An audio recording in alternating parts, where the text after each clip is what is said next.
Hey guys, just a quick note before we jump into this recording of Office Hours. Office Hours are brought to you by Ride IQ. Every week, Ride IQ members are invited to join us for a conversation with a Ride IQ coach or guest expert about an important equestrian topic. That's Office Hours, and getting weekly direct access to equestrian professionals at the top of their field through Office Hours is a perk of the Ride IQ membership, but at its core, Ride IQ is a mobile app with hundreds of on-demand, listen while you ride audio lessons, top-by-top eventing, jumper, and dressage coaches. In other words, with Ride IQ, you can take a lesson from an incredible coach during any ride you'd like. Whether you're looking to add structure to your rides or try new exercises or build confidence, Ride IQ can help. Membership is only $29.99 per month, and every membership automatically includes a 2-week unlimited access free trial. Try it for yourself today by downloading the Ride IQ mobile app on iPhone or Android. Welcome to Ride IQ. This recording of Office Hours is episode 49 from Tuesday, July 26th. The topic this week was restarting off-the-track thoroughbreds with OTTB specialist and Ride IQ coach Aubrey Graham. During this episode, Aubrey covers a lot of bases, including the mindset to have when training OTTBs, when to be lighthearted versus more stern during their training, how to react to certain behaviors, plus things like her perspective on a good approach to nutrition for thoroughbreds and the importance of bloodlines. We hope you enjoy this week's Office Hours. Hello, everyone. Welcome to Office Hours. It's Tuesday evening. I feel like our schedules have been a little bit different the past couple of weeks. I feel like we've been doing live events every night and Office Hours has been shuffled around, but welcome to the normal weekly spot, Tuesday evening. We are so excited about today because we're here with one of our newest Ride IQ coaches. We just announced one today. So one of our newest Ride IQ coaches, Aubrey Graham, who is an off-the-track thoroughbred specialist, an eventing trainer. She's done the Retired Racehorse Project makeover multiple times. So we're excited to chat with Aubrey today about restarting off-the-track thoroughbreds, but also get to know her as your new Ride IQ coach. So Aubrey, thank you for being a Ride IQ coach, first of all, because we're so excited to have your expertise on the app. And thank you also for spending tonight with us and helping us learn more about this subject. You are very welcome. So let's start and just kind of get to know you a bit. Where are you located right now, and what does your program look like where you are? Super. So I'm in McDonough, Georgia. I'm about 35 minutes south of Atlanta. And the program, well, it kind of does a lot of things. So I have a consignment side of my barn. I have a training side of my barn. And we run a small, pretty intimate showing team where we compete at local events and things along these lines. So right now I have 20 horses in the barn and 17 are off the track thoroughbreds. And about, I'd say 15 of those would qualify as green. Wow, I did not realize that you lean that heavily into the off-the-track thoroughbred. Oh yeah, that's like very much what we do. Yeah, that's amazing. Well, one thing I'm interested to learn from you is your experience doing the Retired Racehorse Project makeover. So, will you talk a little bit about like when that was introduced to you and your experiences doing it thus far? Sure. I could probably talk about this for the entire hour, so I will try to be relatively succinct. But I started with the makeover back in 2018. So in 2017, I should mention I'm an anthropologist, so I had just finished my PhD. I had just come back from a postdoc in South Africa. And I got a postdoc at Emory, and it was the first job that actually paid money, not like real super good money, but like it was enough to be like, oh wow, should I buy a motorcycle or should I buy a horse?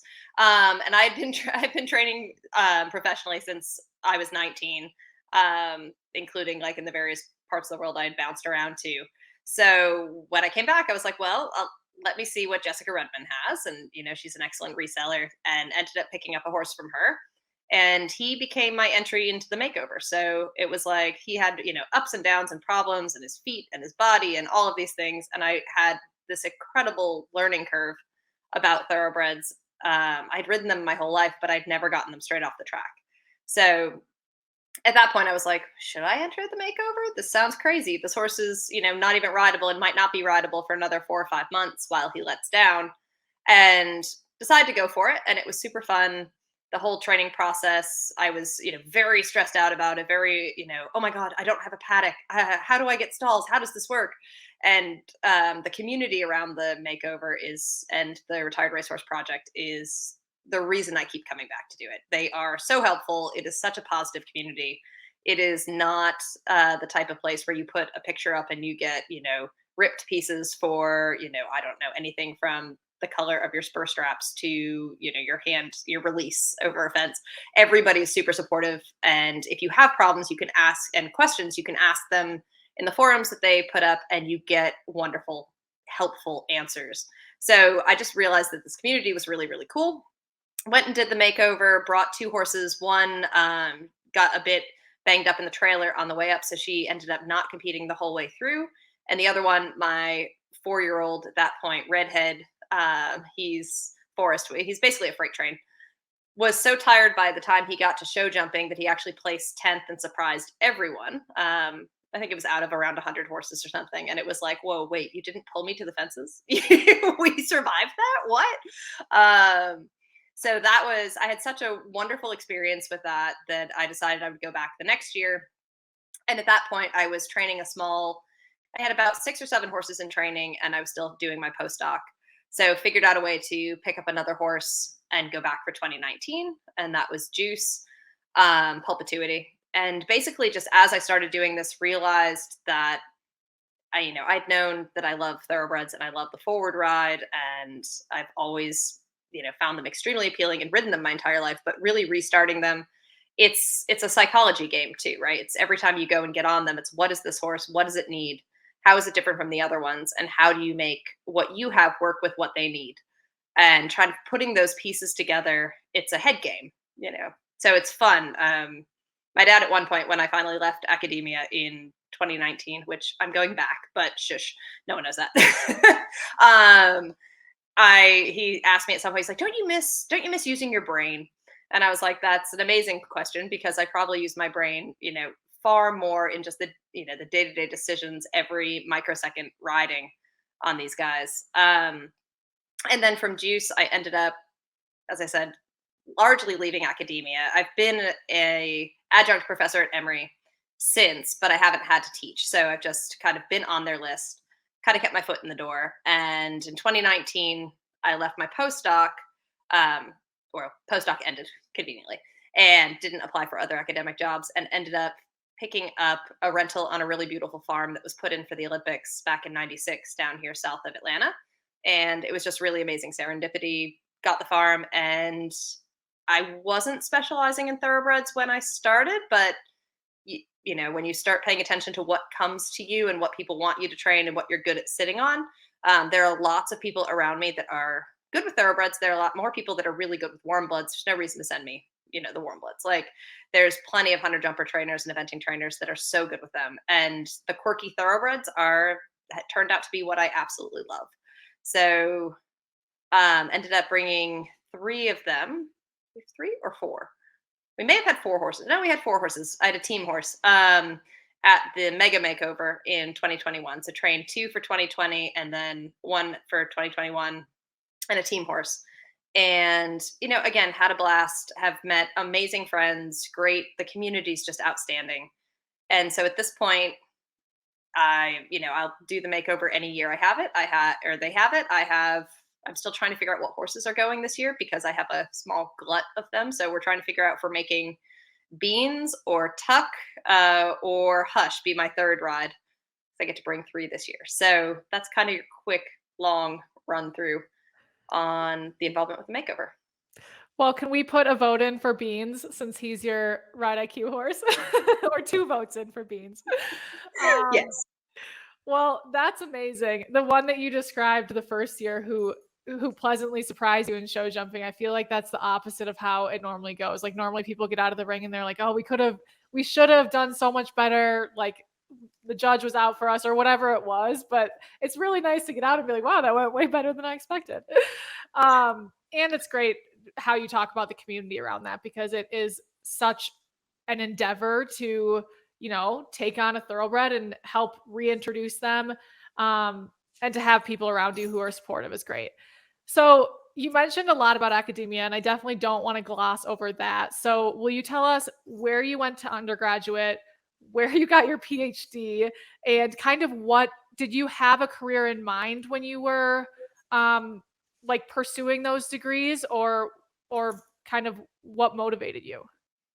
So I've always loved research, and one of my high school teachers actually taught a class on African issues that I learned a lot about, and decided when I went to undergrad, I went to Colgate in upstate New York, in Hamilton. And when I went there, there were options to travel to South Africa my freshman year. And oddly enough, there's this amazing connection. Is Dr. Ann Pitcher, who was my freshman professor for, I can't even remember the name of the course, but it was a South African extended study course. I ended up doing a bunch of research with her. We did research together in Angola.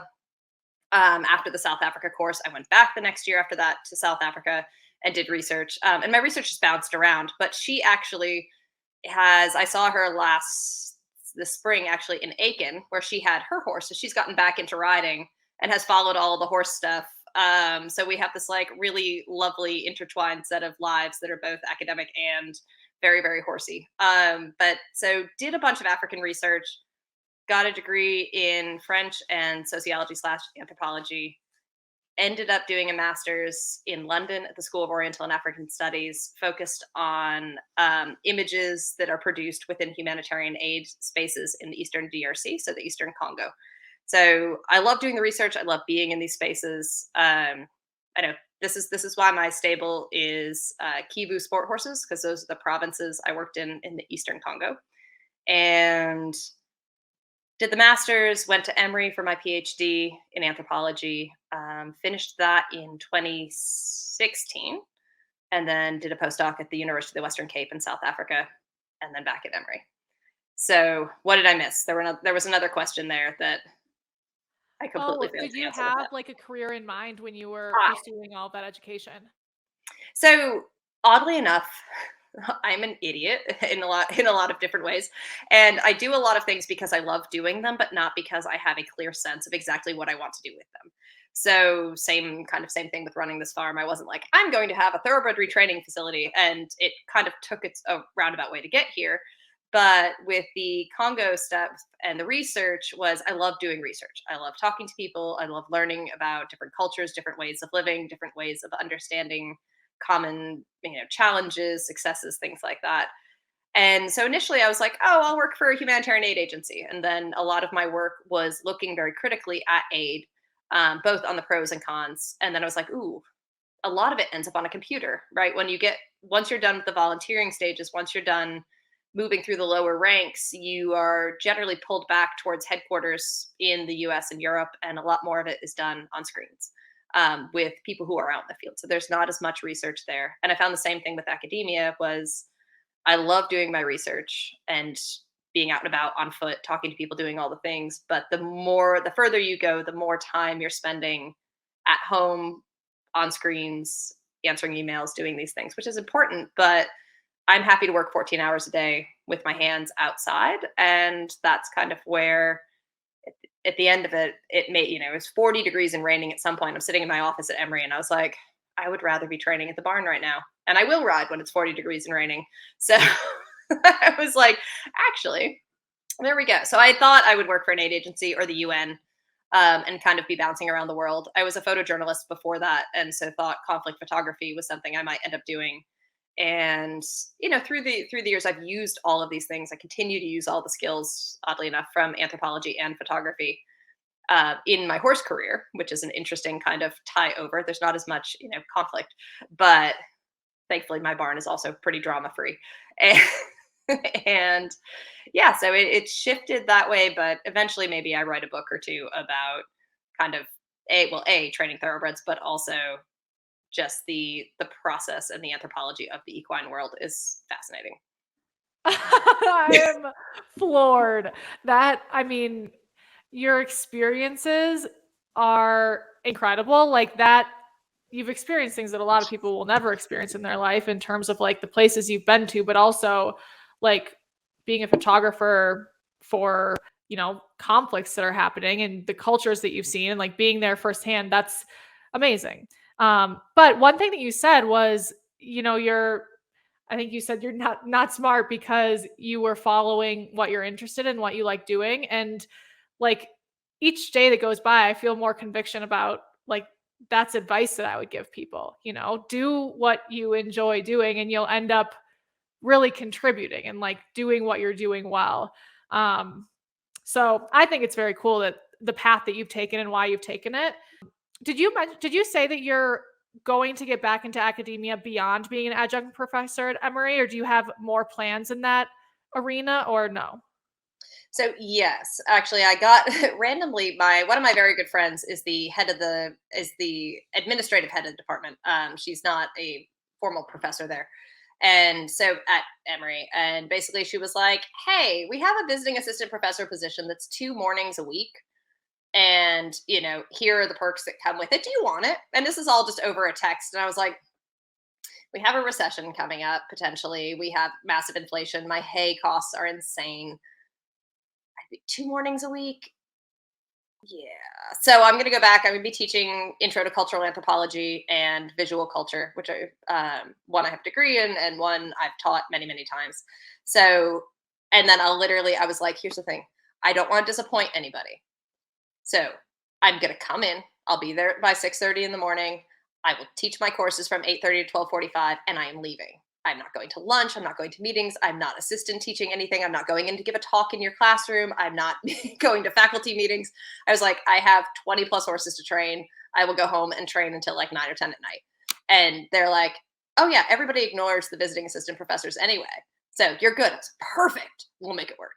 So I'm actually back for the next 2 semesters teaching, which means my Emory students will get some really interesting insight on horses and thoroughbreds that they never thought they wanted. That's amazing. And I like the Actually, setting the expectations at the outset too. yes. And actually, one of my students from Emory works in my barn now, which has been a really interesting shift for her, kind of coming over from having me as a professor to showing up and me being like, all right, grab a beer. Let's talk about how you do stalls.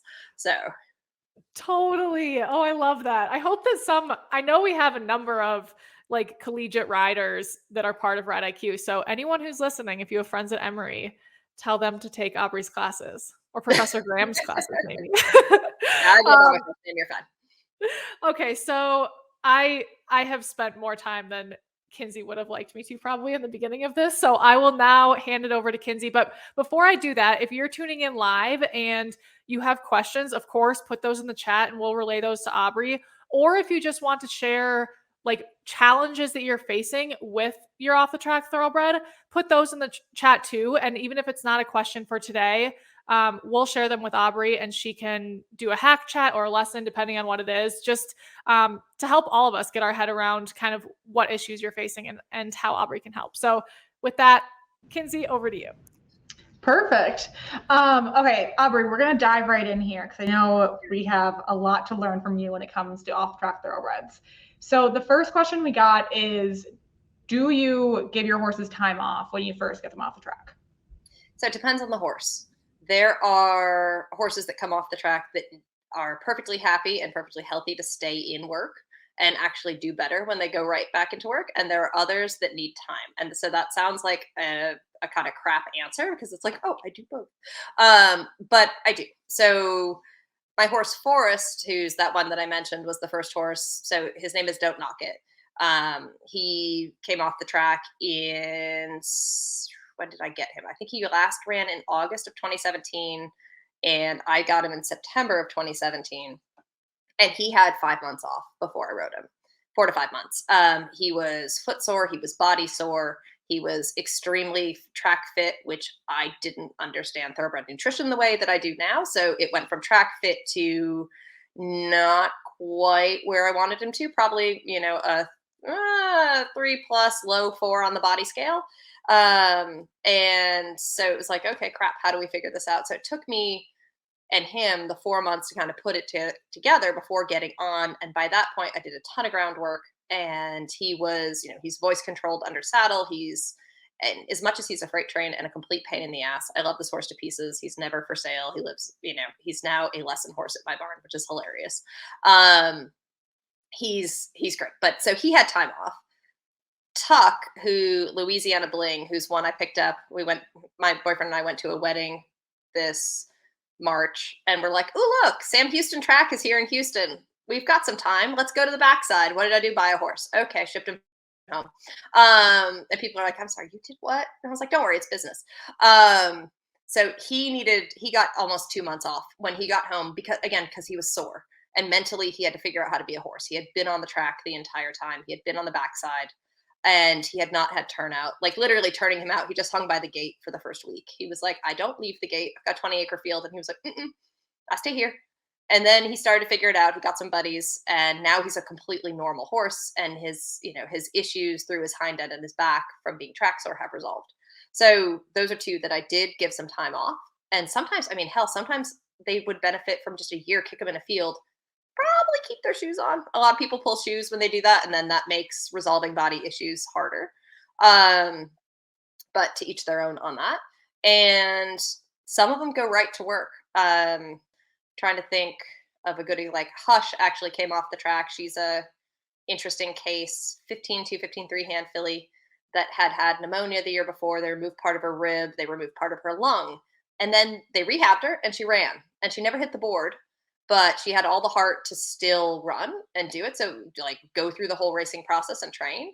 And so her owners and trainers were amazing. And they were like, we just want her to go to a good home. Like we want her to be rehomed properly. So she ended up here, and I hopped on her about 3 or 4 days off the track, and she was like, yeah, I like my job. Like she's one that needs a job. And so I hop on her 2 or 3 times a week, and she's super cool, but she's getting her turnout at the same time that she's getting really light work. Got it. She sounds very cool. One question that we got on Facebook from Keegan, she's asking about a horse that's 3.5 months off the track. She said, what are some tips for teaching a green OTTB transitions to the canter? He tends to rush the first few steps, and then he settles into a nicer canter. I tried going over a rail, but he started rushing. If I trot in and canter out of a jump, he lands in a lovely balanced canter, but picking it up on the flat is proving to be difficult. So a lot of that's probably going to be a balance issue. So when they land off of a fence, generally they land and balance themselves. When you ask them to canter, we're doing things with our body and we're moving more usually than we mean to. So a lot of what I'll do is lateral work and just basic, very simple. I put my right leg on, I need you to move your body left. And then, you go the other direction. I put the left leg on, I need you to move your shoulders and your body right. That lateral work will balance them up on their outside hind. So a lot of these horses aren't used to pushing. They definitely, when they run, they push on the track, they push from behind, but they're not doing an uphill canter that's going to be slow and balanced like what we want in second careers usually. Slow in quotes, right? Nobody wants a super slow canter. So I'll do a lot of like both hands over, soften on the inside leg on, push them over into the transition on a circle, and try to and then hop in a half seat. And I'll either post them into the canter or stay in a half seat, and I let them take those couple fast steps and don't grab. So the biggest thing with this is that when they take those quick steps, if you grab and try to slow them back down, it's counterproductive because they're not able to trust their own balance as they go into it. And then they're expecting to kind of get caught when they go forward.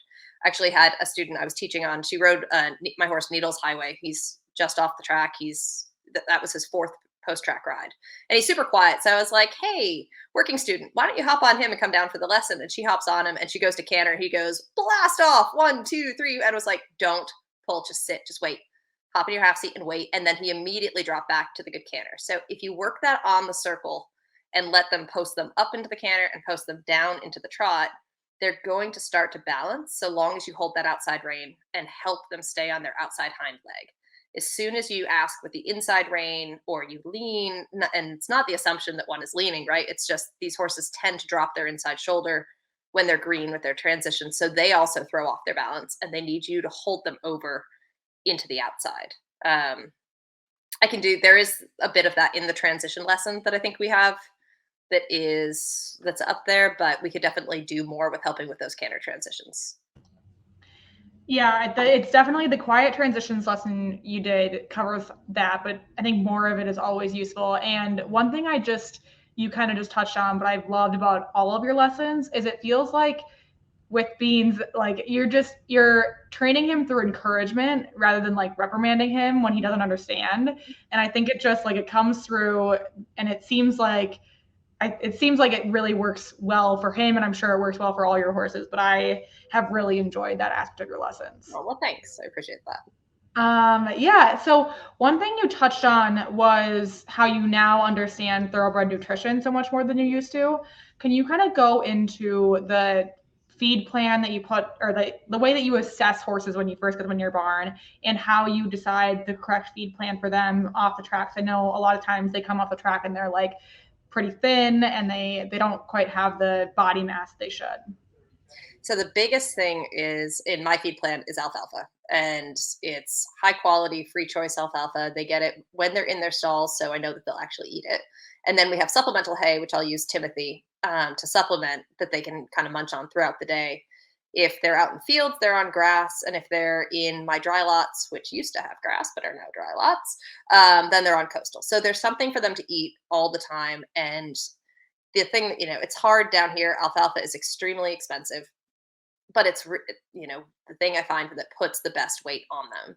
And then so Mad Barn is a really cool company up in Canada, and I actually met one of their reps at the makeover, and they do a feed analysis. They'll look at what you're feeding, they'll run what your horse needs for its weight, its height, all these things, and they'll basically find ways to both save you money and get you, they'll encourage you to use their products. And I'll add, like, they don't sponsor. So this is not something where I say this to you guys and they're like, oh, yay, you said us. Yeah, perfect. You get more kickback now. They categorically don't sponsor anyone. But I love their Omneity, their Visceral, the various things that I use for my horses.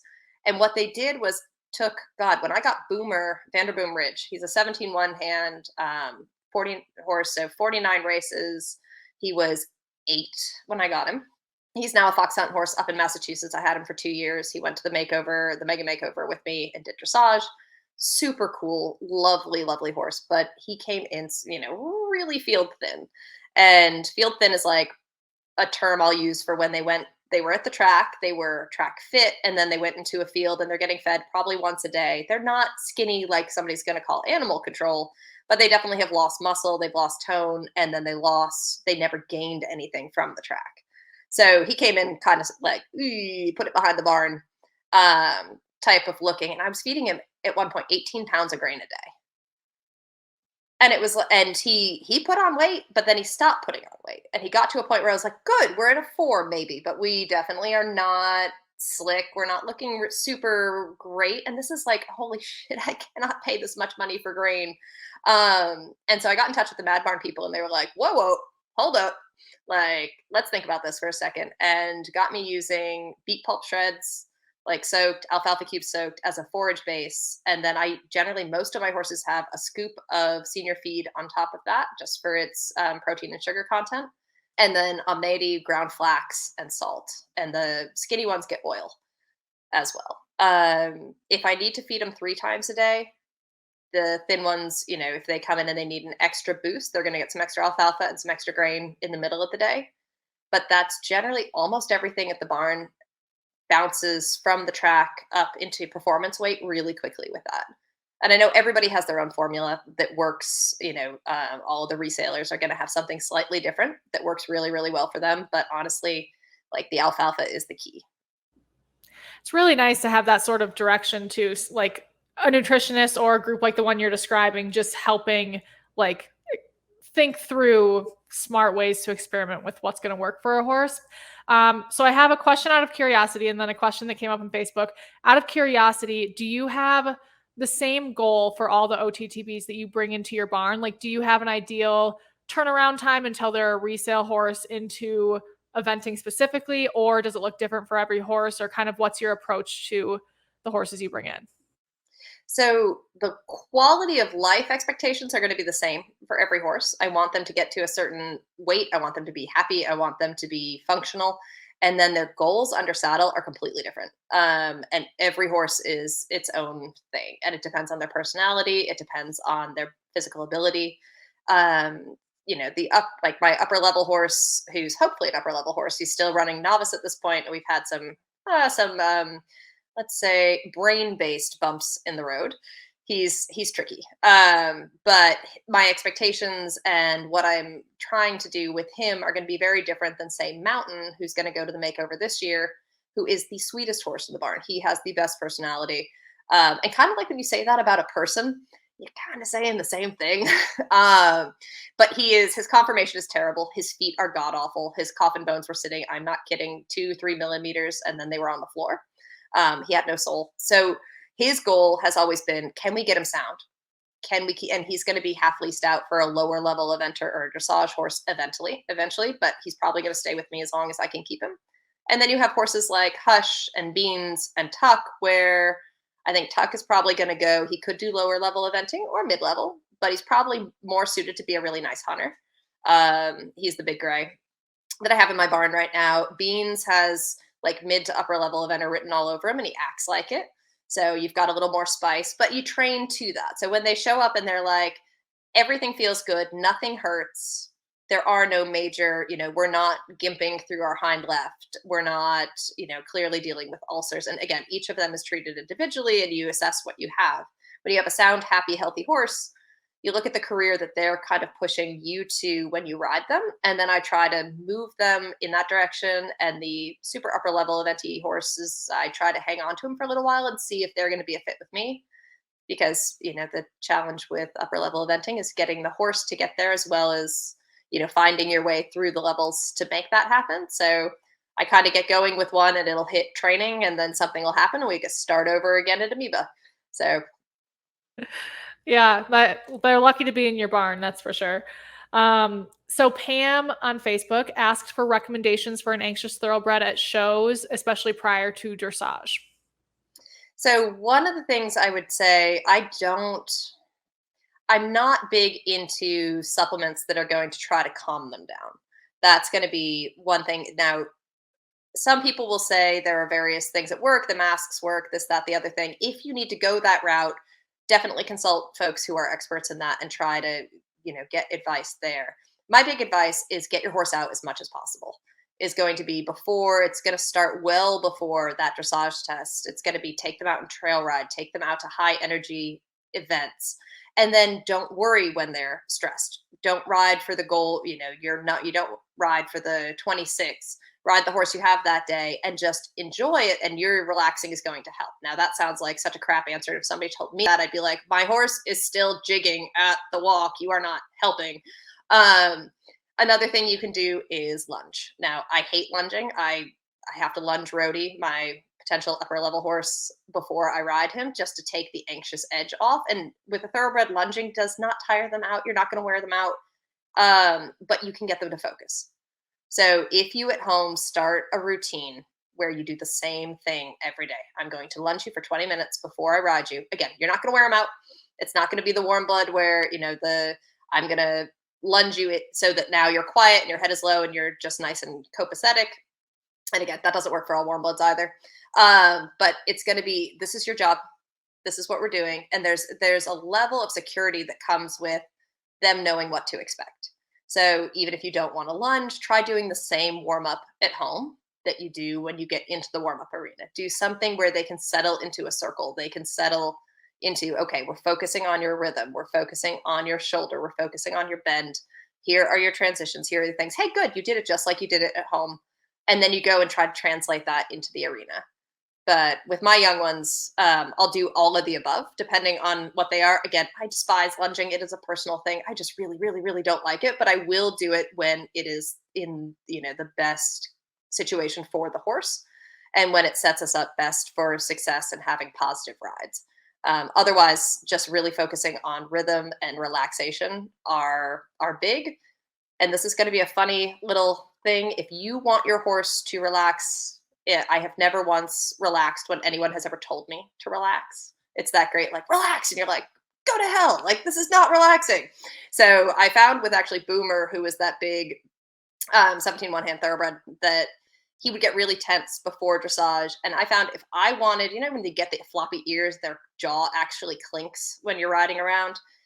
If you relax enough that your jaw is almost going to do the same thing, even if they are being real stupid under you, eventually you have a slightly different horse. And so that level of like, is the tongue off the roof of my mouth? Are my ears relaxed? Is my jaw relaxed? Down my shoulder, like da da da da, until your like head's kind of moving and you're getting here.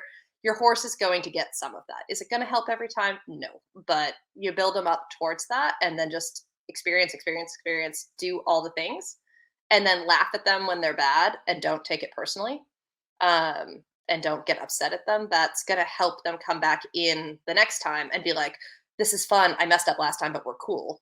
Who knows if their memory actually does that? But if you react badly to it or get tighter, they will build on your stress. Yeah, it seems like such a vicious cycle of like they're stressed, so you're stressed, so they're more stressed, and it's just like everyone needs to just relax. Easier said than done. Have a drink before you ride. I don't know. Like I have a couple students where literally I'm like, "What's in your coffee?" But I'm kind of kidding, not kidding. I'm very strict with myself, but some of my students, I'm like, "You are so stressed out right now. Like, what do you need?" Yeah, whatever it takes. I think it was Kathy Barr, one of our natural horsemanship coach. She says like when her students get too stressed out, she'll just tell them to start singing. So it's like just like take their mind off of it. Whatever it takes for that individual. Okay, so Ashley is wondering, how much do you find an OTTB's bloodline reputation actually rings true? I.e., Stormcat, Malibu Moon, does this factor into how you choose horses for your program? I definitely do look at pedigree, but I have some horses that have, knocked my socks off that have nothing remarkable in their pedigree, where you look back and you're like, it's got to have something remarkable. This is the nicest horse I've ridden, and how much, and you look and you're like, well, it's just a really nice horse. And there are other times with Stormcat, I have my opinions on Stormcats. I like them, but I also know that when I fight with them, it's not going to be fun for anybody. As much as I do extremely positive training, I had you're going to get into a fight something. You're going to have a sticky moment. You're going to have they're going to try to drop a shoulder and run out your gate. Like things like that where you're like, I'm sorry, what are you doing? And every Stormcat that I have in the barn, I have a bunch of them. Stormcats on top, Stormcats on bottom in the pedigree. And they're like, I love you. This is fun. I love work. I'm so athletic. Look how talented I am. And what? And then they dig their heels in. And they can get whiny about it too. So I have like personality quirks with the various pedigrees that I pay attention to and find. Super Savers I have found can be really, really forward. That's one of my first horses, and the couple others that I've run into, they can be stubborn and forward, but like I pay attention to this kind of like people pay attention to horoscopes. You read it and you're like, oh yeah, that one drives me nuts because X, or I love this one because what, right? I actually took a random course in college that like taught us how to write horoscopes so that you could read them with like these vague terms that everybody could grab something out of it without being too specific to be like, yes, I see myself in this. So if you think like I do, like Stormcats can be kind of whiny, extremely talented, and they dig their heels in when they're stubborn. As soon as a horse does that, I go, ha, Stormcat. But realistically, the horse is just being a horse. Movement, temperament, some of that absolutely can be transferred through. I found that Langfurs make extremely good hunters. They have, very big shoulder swing, big movement, but again, I love looking at breeding and thinking about it, but I don't necessarily think that it dictates a ton once you fully get them off the track. I love the comparison to horoscopes. And it's hard not to fall into that trap. Even being someone who's not like a big believer in horoscopes, I'll read one and I'll be like, well, it's right. But it's that one sentence that's like, yeah, that applies to a lot of people. Okay. So you mentioned that you do really positive training, but then you gave the example of like, they're going to run out the gate, or are there examples or kind of guidelines that you have when it is appropriate to either be especially stern or even reprimand an off the track thoroughbred? And the reason I ask is because as someone who's new to it, it's hard to have the confidence to know when to be like, I'm in charge. So do you have guidance around that? Yeah, I think boundaries are huge. And these horses, I have yet to find a dumb one. They're all super smart, They are work driven. They're kind of like working dogs. If you don't have them in a program and you don't set boundaries, your house looks like someone's taken it through, I don't know, like a coffee grinder, like the entire house, just run it through the grinder. So with them on the ground, in stall manners, ground manners, not being pushy, being polite, going through gates. Wait, you stop, they stop. Like things like this where you don't have to micromanage them. It starts on the ground. And I'm quick to reprimand a horse when they push too far, but it's a one reprimand and stop. And then I forget it ever happened and you carry on. And that's the biggest thing. It's like, it's tough when it's your horse. It's another thing when it's a training horse because people tend to take things a little more personally when it's their own horse. I mean, same Rhodey can drive me absolutely insane in a way that the other horses here don't because he's mine. And I have expectations for him and I want the best, but I also get frustrated. So it's very much, I wrote an article a while ago for Horse Nation that is through my Thoroughbred Logic stuff, but it's, you give them enough rope to hang themselves. When they do hang themselves, and you let them have that option, when they do, you correct it. And a corrected is not like, oh, hey, maybe you should have come over here. It's like, snap over here. Okay, good. There you go. And you go right back to being normal. And not holding a grudge is going to be the best way to get these guys through training. So, drop a shoulder into the gate. I might, pop you with my outside leg. And then I'm not going to do it again. I'm not going to do anything else. I'm just going to correct the behavior and carry on. And then the next time through, I'm going to be a little smarter. If I got too close to the gate with it open, well, I could, get off and shut the gate, or I could use it as a training moment and be like, cool, I'm going to be more interesting than the gate. Change your line, give you a different goal, give you a reason to go past this and listen to me and not just decide that you drop your shoulder and want to go back up to the barn. So I think the biggest thing is finding it humorous is going to be the bottom, the most foundational part of all of this. Is thoroughbreds are quirky. They cause a lot of trouble. They can be funny. They can be great one minute. They can be a little bit up. They're not unpredictable. I don't find them unpredictable at all, but I think that they're challenging. And so if you find the challenge funny, if you find their antics funny, if they do something stupid and you're like, that's hilarious, now stop, you have a much better chance of getting them to positively move past it, as opposed to they tilt their head and kind of put an eye on you, or like gnash at the bit or whatever they're doing, or even prop and buck a little bit. And you get mad. They're like, ooh, I found a way out. So I tend to find that, one singular reprimand and then you train smarter and find it funny at the same time tends to be the biggest way through with all of this. And it just makes every day more enjoyable because riding the green ones, there's always something that you're correcting. I love that. That's such a good, life lesson. Just laugh your way through it. Makes everything so much more enjoyable. So you mentioned in your ground poles exercise, your lesson, that there is a specific bit that you use with a lot of your horses when they first get to your program. Can you talk us more through that? What is the bit and why is that the one that you kind of lean towards? So I have two Hermspringer duos that I have on the horses. I've used all three, they're standard set of three. So they have a D, an egg butt, and a loose ring. I love the D. It got destroyed. So now we're down to the egg butt and loose ring. I love these duos. I had a friend who recommended them to me, I don't know, maybe about a year ago. And I was like, it's an expensive bit. I don't want to spend $130 on a bit. And I looked for knockoffs. I looked for other things. And then I was having trouble with the horse who didn't, he wanted to toss his tongue out the side of the mouth, didn't want to accept contact. And I was like, all right, fine, I give up. Let me get this damn expensive bit. And once I got it, he hated it. He hated every bit you put in his mouth. Give him a Hackamore, he was happy. But all of the other horses loved it. And it's really cool. It's a flexi nath, so it's got a wire through it. And then it's kind of the coated plastic. And it sits with a joint basically in the center of the plastic. And so it flexes in 360 degrees. So and it's really, really soft. So it gives them support like a double jointed whatever you're going to put in their mouth. It's super palate friendly. It's friendly to the corners of their mouth. It is gentle and they can move it around. The downside, if they chomp on it or get a hold of it, they nick it up and they make it sharp and you have to fix that. I go through a new one probably about every 6 months. And I just kind of take it like my riding boots. I go through those about every 3.5 months. So I'm like, okay, like this is just a disposable cost that we have to deal with. But I put them in all the horses. Let's put it this way: all the horses here ride in Micklums and with the Hermspringers, largely just because it fits them all really nicely. Again, this is not a sponsorship thing or like, hey, go get those. But I found that the horses are very happy in those bridles and they go really well with those bits.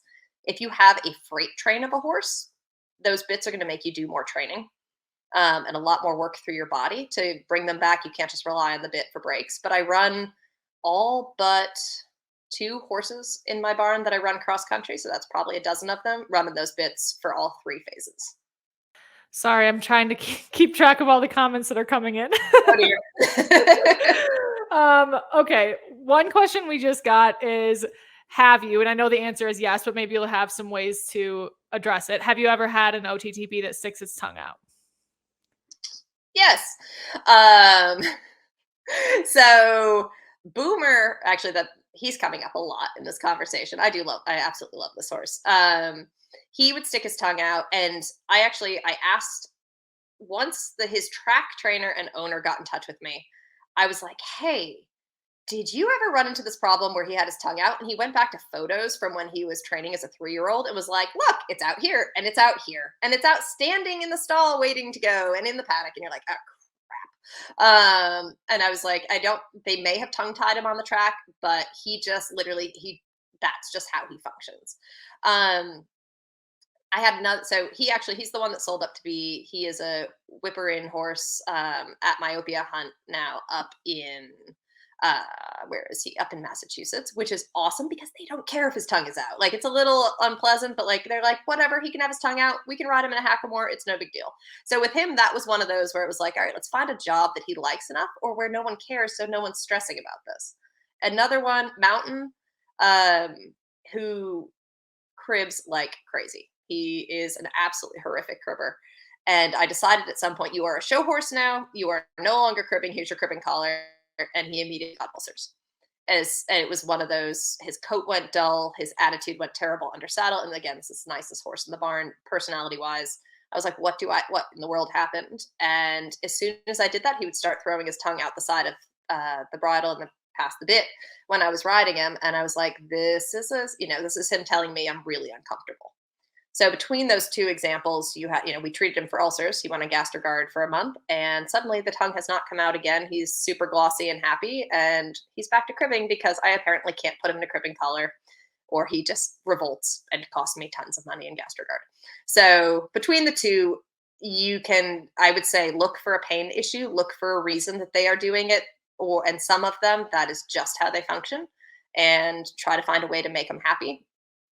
Whether that's different tack or a different career. So the horses that you have in your barn right now sound like the luckiest off the track thoroughbreds that exist. How do horses, other than like you going and finding the horse while you were at the wedding, like how do horses end up in your program, in your barn? And like, what does that look like?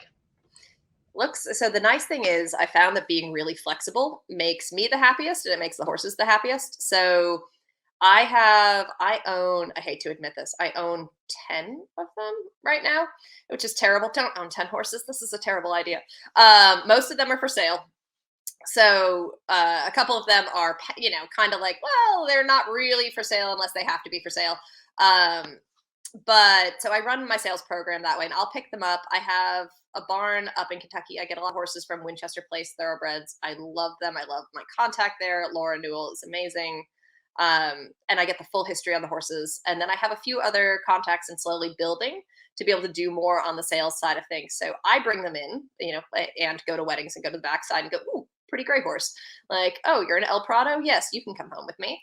And that's a breeding thing. I'm like, oh, look, shoulder, it's bloodlines. And you go, I like that shoulder. I bet that's an El Prado. Look it up and go, confirmed. But so kind of tracking back to that other question. And then otherwise they come in through training opportunities. So people will send me horses for training, sometimes on a 30-day. I have one that just came in on Sunday, and I put my first ride on him today, and he was super. But he's here for 30 days. So I basically have a challenge to see how far I can get with him in 30 days without pushing it. And it comes with a conversation with the owner of going, you know that this might have setbacks. We might go slow. We might not be able to get anywhere. He looks like he's going to be able to, go places and figure things out. So let's see, if I think through my horses are on the front half of my barn. My training horses are on the back half. And I have a handful that are just here perpetually until in training. That's all I do is training board until their owners decide otherwise. I have a few that come in for sale. So I do consignment, and people will be like, it has this issue or that issue. And we really think it would just benefit from some training and sale at the same time. And then my barn has been through a number of evolutions of kind of trying to survive COVID and a handful of like, what am I actually doing being a horse trainer? So there are a couple people that are here that have come in different ways and might not be in the standard training board package that I do. And, we love them to pieces, and they're here as well. So that's kind of, again, it's all flexible. I have 16 stalls. I have 20 horses. We will hot bunk stalls so that we don't have to get stressed out of what day a horse is arriving, what day a horse is leaving. I just make sure that they all get the turnout and, safety of the barn that they need. Did you say hot bunk stalls? What does that mean? That's like a funny naval term for when literally like people on a sub or on a Navy ship would be like, okay, you're on watch. And so they're on watch and there are not enough beds per sailor. So they'll literally like get out of their bunk and somebody else is coming off of watch and getting back in their bunk. So the bunk is still hot when they get in. It's kind of not fabulous, but we do clean the stalls in between. So right now, I have 3 horses that are living outside full time, and then inside we have 2 stalls. This is shifting around a little bit this week, but 2 stalls that need to be cleaned. The water needs to be replaced. Hay needs to be added when horses are on day turnout and come in for the night, and vice versa. Got it. It seems like a great program. I would much rather that than being the sailor filling in the bed that's still warm. Okay, one of the questions we got ahead of time is, are there things that are care related that you think new OTTB owners may be overlooking that is important for keeping them healthy or happy in their immediate post-track life? So I've written a bit about this. So the nice thing is, if I miss anything here, go back through the Thoroughbred Logic articles with Horse Nation, and there's a bunch of stuff, because I literally, with Forrest, I should just write a damn book about that horse, because I did everything the wrong way. I did everything the way I thought I was supposed to do it, because there's all this mythology around off the track thoroughbreds where you pull their shoes and kick them off out in a field. And sure, that works for some of them. But with Forrest, for instance, making sure they were getting alfalfa, making sure you have your nutrition correct, and then shoes. Some people can barefoot trim. If you have excellent barefoot trimmers, if you know what you're doing, if your horse has great feet, you absolutely can make it work. I have found with my horses here, I have rocks in my paddock. I have hard, we're in the south, so we have hard clay. We have a lot of changes in the weather. It gets wet, it gets dry. Their feet at my farm, they really don't hold up if we don't have shoes on them. So I usually start off seeing if they can survive, if they come in without shoes, and be like, how are you doing? You might last a couple weeks until we get shoes on you. Otherwise, it's, I call my farrier almost immediately and make sure that they, my farrier's his assistant come out and tack some shoes on and just get them going, get them supported. And that includes hind shoes. I mean, I literally watched Needles go today. He came in barefoot and I was like, oh, you're wonderful barefooted. The first ride barefoot. And I was like, great, front shoes for you. And then I watched him go today and I went, shit, back shoes for you. And it literally is just, they can be sound, but the support helps their body let down a ton. So I'm trying to think any other things. Things to know, they might never have had turnout. So turnout and how to be a horse might be a totally new thing. So kicking them out with a really big herd of horses in a field immediately might scare the bejesus out of them. And you might have to do it step by step. Some of them are totally fine. Others need, here's what small paddock turnout is for 3 hours. Oh, you melted down. You need to come in. Okay.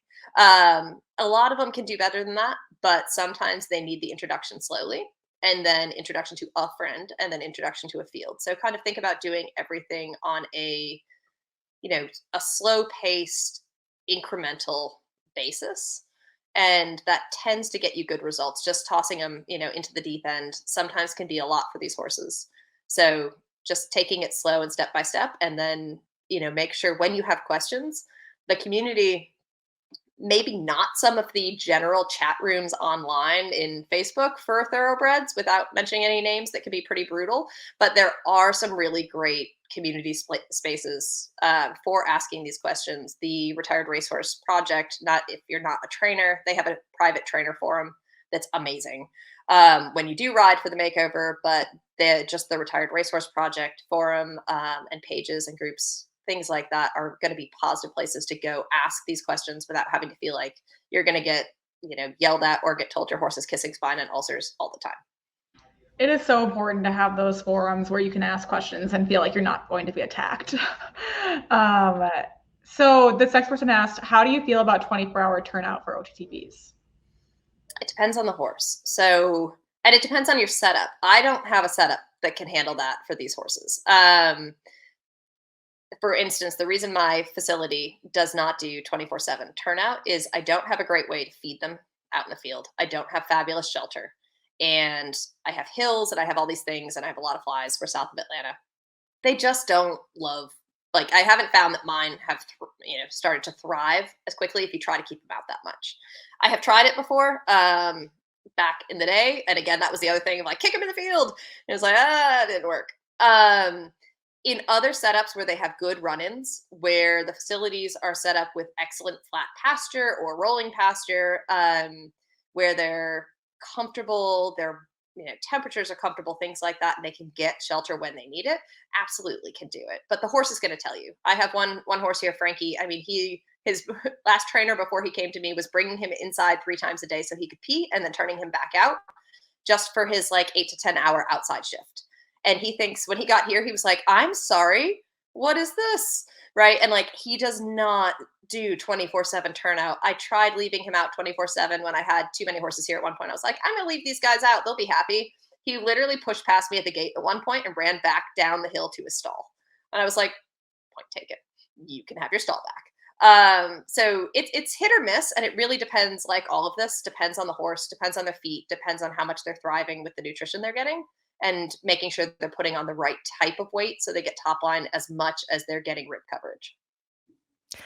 I love hearing all the names of the horses and their little quirks that you have at your barn. And I think someday we should do a barn tour and meet them. Absolutely.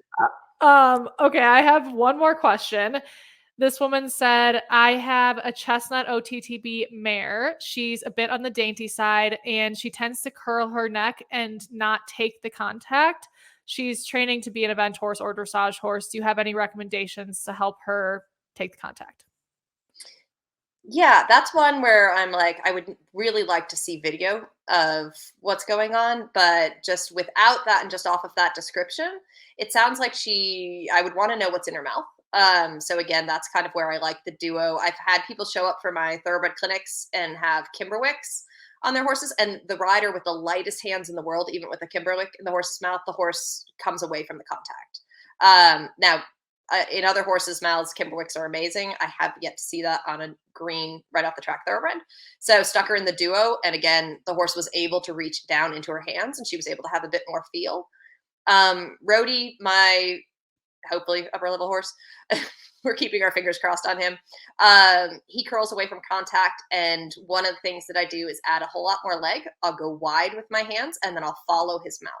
So instead of trying to pull them up or trying to take the contact when they're curled, I literally go here and then push forward for them and keep the leg on and sit back to try to ride them up into the leg. And basically, I was told recently by a dressage judge and coach, which was really helpful. She's like, yeah, he's behind the vertical, but he's on contact. And if you think about where his body is, if this is his head over here, he's here and behind contact. So as soon as you get him here or behind the vertical, you get him here, it's going to be at the vertical. So you don't actually have to change his head and neck. You just need to change his engagement from his hind end.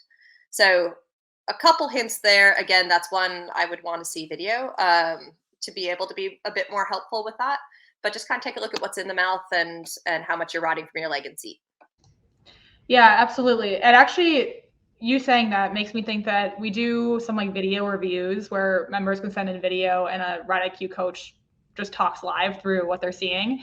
It would be really cool to do that with you with OTTBs in our member community, because it sounded like a lot of our members have OTTBs, and I think that would be really well received. Sounds good. I'm in. Awesome. Well, we are here on the hour, so I am going to close us out with one fun last question. But thank you so much for doing this, Aubrey. This has been so much fun, and it's just like, it's a real pleasure to have you a part of our team. Well, thanks. I'm thrilled to be here. Awesome. Well, the last question is, what is your favorite part about restarting OTTBs? I love the challenge and the little successes. So the fun thing about these guys is that if you're taking one step forward or two steps back. But every time I handle them, every time I get on them, every time I walk them, my brain is on, it's rolling, it's training, and it's trying to take the kind of raw clay that you have of this amazing animal and turn it into something incrementally every day, just a little bit better, just a little bit better, just a little bit better, until you look back and go, oh my God, we've come a really long way. So it's like with their nutrition, with their feet, with their riding, their training, their manners on the ground, it just is amazing, because you are getting these little validations along the way, and all of the hiccups that you get, you're learning a ton. I mean, I've learned so much since I started doing this full time. And over the years that it's exponential in a really powerful, wonderful way that makes me sit here and go, cool, I will even go back to academia to be able to keep doing this. So yeah, that's probably the best part. That is wonderful. I love that so much. And just listening to your lessons, it comes through so much how much you love your horses. So that is wonderful. Well, thank you so much, Aubrey. This was so much fun, and we can't wait for the next one with you. Super. Well, thank you guys for hosting this, and it's been great being a coach. I'm looking forward to doing more lessons. Of course. Well, have a great evening, and thank you everyone for attending and asking so many awesome questions. Bye, everyone. Bye, guys. Bye, guys. I hope you enjoyed that episode of Office Hours. Before you go, I'd love to tell you a little more about Ride IQ. With Ride IQ, you can get guidance from an incredible coach anytime you want. No need to deal with hauling or scheduling or budgeting. Our members always describe it best, and one of our members, Lauren, recently said, Ride IQ has absolutely reinvigorated me to pursue excellence with every ride. The lessons provide much needed direction, purposeful exercises and reminders to keep me in check, while also asking my horse to perform. Lauren rocks, as do all Ride IQ members. I'll quickly explain more about how Ride IQ works. First, you look through the app and choose a lesson based on your horse or a skill you're working on. There are lessons specifically for restarting OTTBs, lessons for nervous horses or horses that are behind the leg, as well as lessons that teach every stage of skills like shoulder in or lengthenings. Then you tack up and press play, and you have a top coach like Doug Payne or Kyle Carter or Lawrence Brycer in your ear guiding you every step of the ride. If you'd like to learn more, visit ride-iq.com or start your 2-week free trial by downloading the Ride IQ app on your iPhone or Android. Thanks for listening, and have a wonderful rest of your day.